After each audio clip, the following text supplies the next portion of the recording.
అందరికీ నమస్కారం అండి. Dear parents and students, JEE మెయిన్స్కి సంబంధించి మనకి ర్యాంక్స్ అయితే రావడం జరిగింది.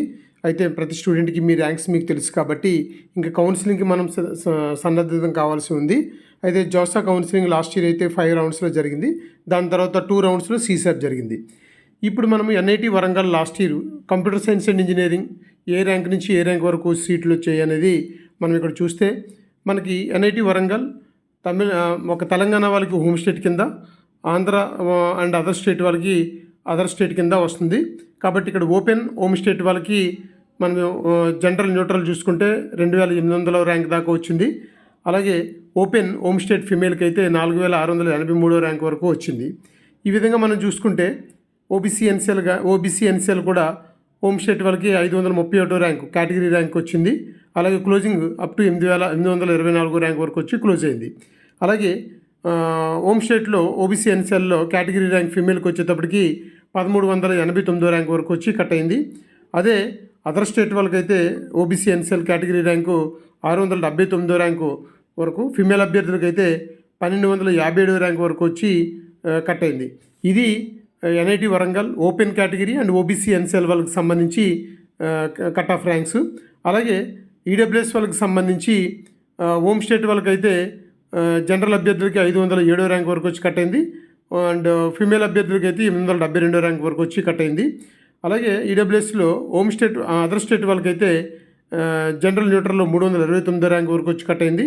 అలాగే ఫిమేల్ అభ్యర్థులకి అయితే 523 ర్యాంక్ వరకు వచ్చి కట్ అయింది. అలాగే ఎస్సీ క్యాండిడేట్లో కూడా హోమ్ స్టేట్ వాళ్ళకి అలాగే అండ్ అదర్ స్టేట్ వాళ్ళకి ఎంత ర్యాంక్ వరకు వచ్చిందో ఇక్కడ ఈ స్లైడ్లో మీరు అర్థం చేసుకోవచ్చు. అలాగే ఎస్టీ క్యాండిడేట్స్కి సంబంధించి హోమ్ స్టేట్ జనరల్ న్యూట్రల్ వారికి హోమ్ స్టేట్ ఫిమేల్ అభ్యర్థికి కూడా నియర్లీ 500 ర్యాంక్ వరకు వచ్చి కట్ అయింది. అది జనరల్ వాళ్ళ category rank, ST category rank.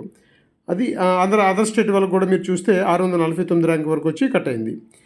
అలాగే ఎన్ఐటి వరంగల్లో వచ్చేటప్పటికి మ్యాథమెటిక్ అండ్ కంప్యూటింగ్, ఇది కూడా చాలా ఇంపార్టెంట్ బ్రాంచ్ అండి. ఈ బ్రాంచ్లో సీట్ వస్తే మాత్రం మనం కళ్ళకద్దుకొని తీసుకోవచ్చు.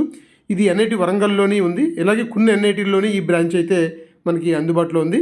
మరి ఈ బ్రాంచ్కి వచ్చేటప్పటికి ఓపెన్ హోమ్ స్టేట్ వాళ్ళకైతే 4102 ర్యాంక్ వరకు వచ్చి కట్ అయింది. ఫిమేల్ అభ్యర్థులకి అయితే 6672 ర్యాంక్ వరకు వచ్చి కట్ అయింది. అలాగే అదర్ స్టేట్ వాళ్ళకైతే 3436 ర్యాంక్ వరకు వచ్చి కట్ అయింది. అలాగే ఫిమేల్ అభ్యర్థులకి అయితే 4553 ర్యాంక్ వరకు వచ్చి కట్ అయింది. అలాగే ఓబీసీ ఎన్సీఎల్ వాళ్ళకి హోమ్ స్టేట్ వాళ్ళకైతే 1223 ర్యాంక్ వరకు వచ్చి కట్ అయింది. ఫిమేల్ అభ్యర్థులకి అయితే 2138 ర్యాంక్ వరకు వచ్చి కట్ అయింది. అదే అదర్ స్టేట్ వాళ్ళకైతే 936 ర్యాంక్ వరకు జనరల్ న్యూట్రల్కి, ఫిమేల్ అభ్యర్థులకి 2286 ర్యాంక్ వరకు వచ్చి కట్ అయింది. ఇది ఎన్ఐటి వరంగల్ హోమ్ స్టేట్ వాళ్ళకి అదర్ స్టేట్ వాళ్ళకి సంబంధించి మ్యాథమెటిక్ అండ్ కంప్యూటింగ్ బ్రాంచ్కి సంబంధించినటువంటి last year cut off ranks. దీన్ని బేస్ చేసుకొని మీకు వచ్చిన ర్యాంక్ ఎంతో చూసుకొని మీకు ఏ విధంగా ఈ బ్రాంచ్ వచ్చే అవకాశం ఉందా లేదో చూడండి. అలాగే ఈడబ్ల్యూఎస్ వాళ్ళకి సంబంధించి హోమ్ స్టేట్ కోటాలో 599 ర్యాంక్ వరకు వచ్చి కట్ అయింది. ఫిమేల్ అభ్యర్థులకి అయితే 1089 ర్యాంక్ వరకు వచ్చి కట్ అయింది. అదే అదర్ స్టేట్ వాళ్ళకైతే జనరల్ న్యూట్రల్లో 492 ర్యాంక్ వరకు వచ్చి కట్ అయింది. అలాగే ఎస్సీ కేటగిరీకి సంబంధించి హోమ్ స్టేట్ వాళ్ళకైతే 1264 ర్యాంక్ వరకు వచ్చి కట్ అయింది. అలాగే అదర్ స్టేట్ వాళ్ళకైతే 862 ర్యాంక్ వరకు వచ్చి కట్ అయింది. అలాగే మనకు చూసుకుంటే ఎస్సీ కేటగిరీలో అదర్ స్టేట్ ఫిమేల్ అభ్యర్థికి అయితే 1427 ర్యాంక్ వరకు వచ్చి కట్ అయింది. ఇంకా ఎస్టీ కేటగిరీలోకి వచ్చేటప్పటికి హోమ్ స్టేట్ వాళ్ళకైతే 381 ర్యాంక్ కేటగిరీ ర్యాంక్ వచ్చిన వాళ్ళకి మ్యాథమెటిక్స్ అండ్ కంప్యూటింగ్ వచ్చింది. అదే అదర్ స్టేట్ వాళ్ళకైతే ఎస్టీ కేటగిరీలో 375 ర్యాంక్ వరకు వచ్చి కట్ అయింది.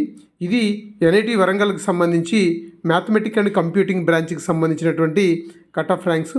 దీన్ని బేస్ చేసుకొని మీకు వచ్చిన ర్యాంక్ని దృష్టిలో పెట్టుకొని మీకు ఎన్ఐటి వరంగల్లో సిఎస్సి కానీ మ్యాథమెటిక్ కంప్యూటింగ్ కానీ వచ్చే అవకాశం ఏమైనా ఉందా, దీన్ని బేస్ చేసుకొని మీరు మీ ప్లానింగ్ అయితే చేసుకుంటారని, జోసా కౌన్సిలింగ్ కూడా మీరు సిద్ధమవుతారని ఈ సందర్భంగా మీ అందరికీ చెప్పుకుంటూ, అలాగే జోసా కౌన్సిలింగ్కి సంబంధించి ఏమేమి సర్టిఫికేట్స్ కావాలి, తర్వాత జోసా కౌన్సిలింగ్కి మనం ఎలా సన్నద్ధం కావాలనే విషయాన్ని మనం నెక్స్ట్ వీడియోలో మాట్లాడుకోవచ్చు. కాబట్టి మీ అందరూ కూడా మీకు ఈ వీడియో నచ్చితే అందరూ కూడా లైక్ చేయండి, తర్వాత మీ ఫ్రెండ్స్ అందరికీ కూడా షేర్ చేయండి. అలాగే ఇంకా సబ్స్క్రైబ్ చేసుకునే వాళ్ళు ఎవరైనా ఉంటే సబ్స్క్రైబ్ చేసుకోండి. థ్యాంక్ యూ అండి. Next we can see next video. Thank you.